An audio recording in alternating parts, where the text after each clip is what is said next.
So I'd like to start the presentation by introducing you to a little girl. Her initials are NM. For obvious reason, we can't disclose her identity. She was born a perfectly normal child to a middle-class family in the New York tri-state area. Unfortunately, at the age of 2, she experienced some health problems, and she had to undergo a liver transplant.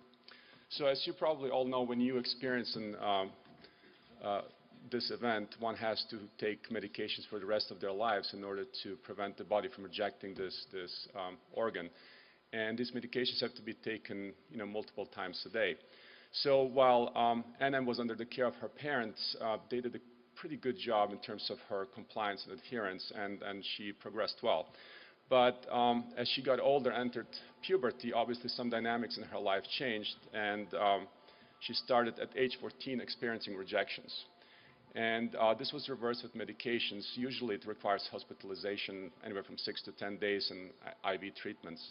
At age 15, she was diagnosed with chronic rejection because she continued to be non-adherent, and unfortunately at age 16 she had to get a retransplant.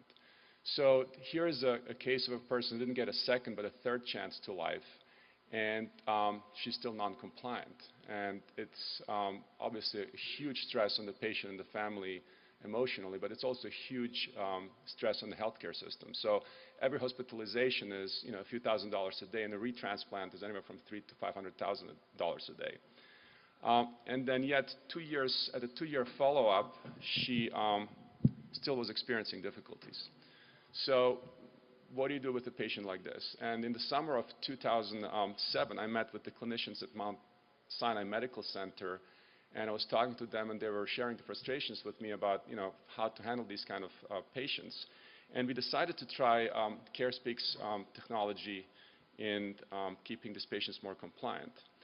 So what we did is we signed up patients at the clinic. We would basically enter a medication regimen for them, and this was stored in the cloud in a secure server.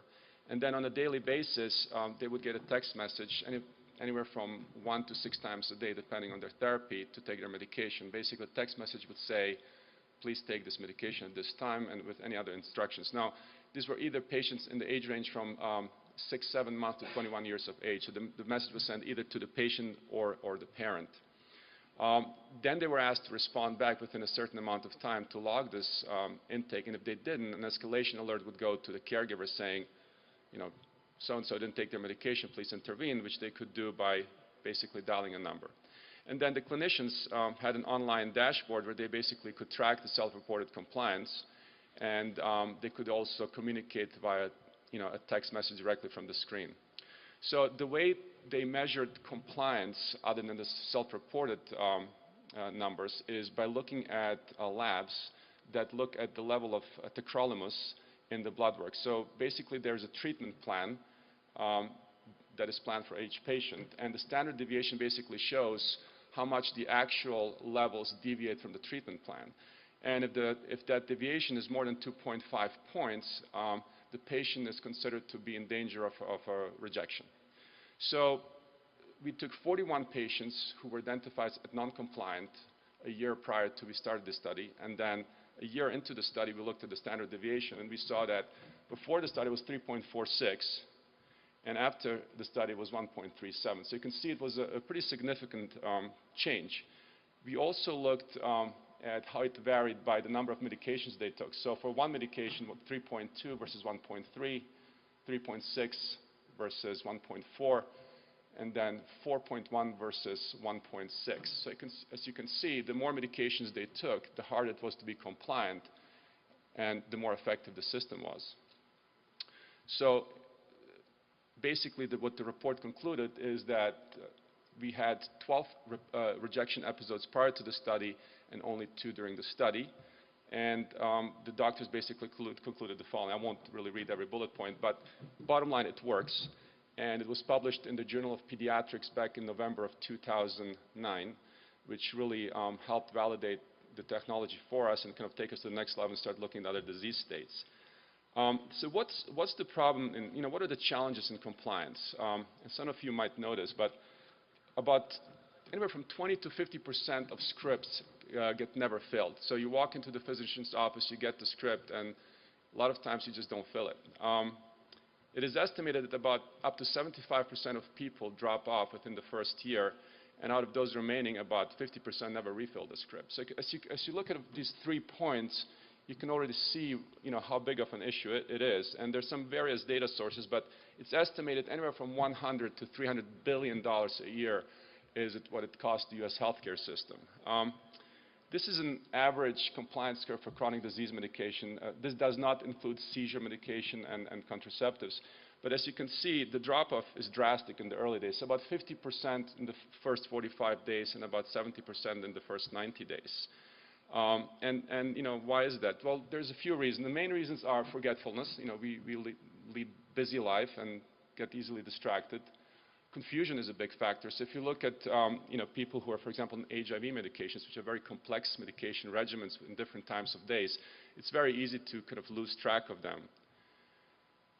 Lack of motivation. If somebody is sick, they tend to be not feeling good about their lives. Obviously, they'll get depressed. They'll be less motivated. So they need help in being motivated, in continuing the therapy. And education is a big problem. And a lot of people, the doctor obviously doesn't have enough time for you in the office. We all have experienced that.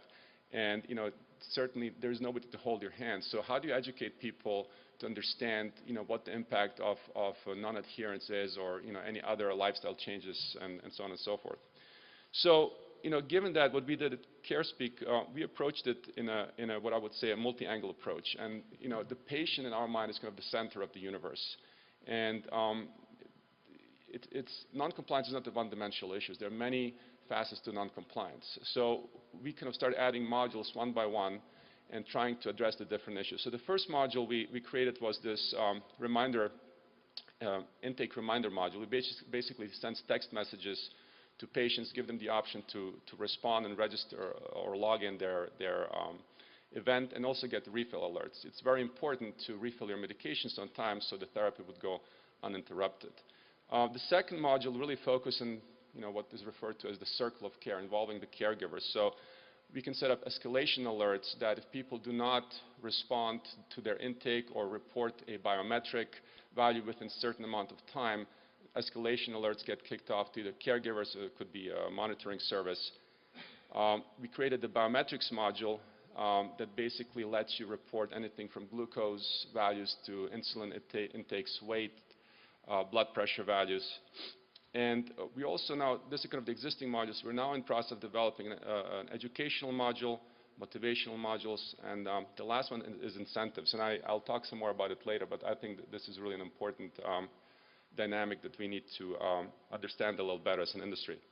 So the way the system works is it's basically hosted in the cloud, and a program sponsor, this could be a pharmaceutical company or a health insurance company or an employer, can access it online, and so can the clinicians, who basically can be involved in the process. And then basically using the mobile carrier network, we communicate with the patient and the caregivers, who can also access their records online. And then you can also set up alerts to clinicians if needed. I'm going to show you some screenshots. So the first application that we launched, which was the case as talked about at Mount Sinai, was really more of a clinician's tool to manage the patient population. A lot of this is blocked out, obviously.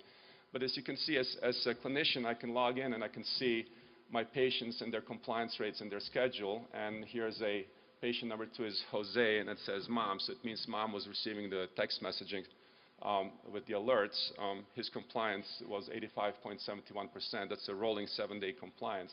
And if we clicked on his account, there's some more information. You can actually see, if you click on the Prograph, the medication, a calendar would pop up. You can look at different compliance ranges.